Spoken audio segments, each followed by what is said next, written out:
Для меня мой факультет — это 80% свободного и несвободного времени.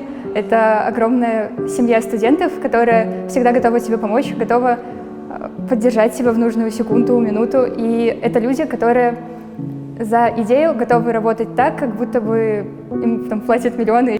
ИСТФАК — это семья, потому что уже с первого курса было понятно, что люди, которые здесь находятся, это не просто люди.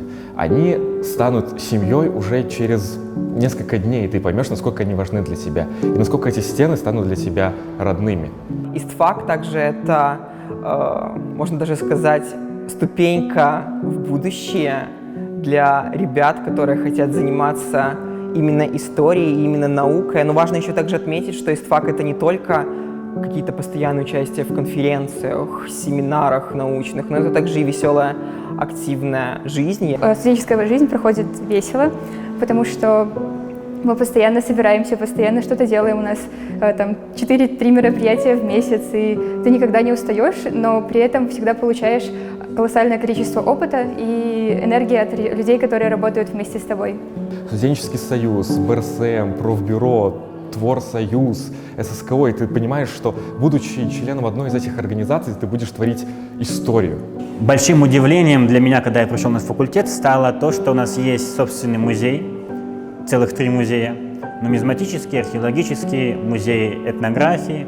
Есть, собственно, пинакотека, шикарное место, где любят все пофоткаться. Обязательно у каждого ИСТФАКовца должна быть фотография в нашей пинакотеке, потому что не сфоткался со статуями, ты не ИСТФАКовец.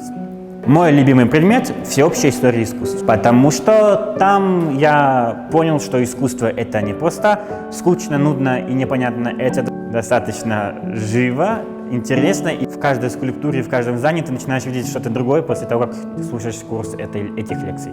После окончания первого курса у нас есть археологическая и этнологическая практика. Студенты ее выбирают сами по желанию, кто куда захочет.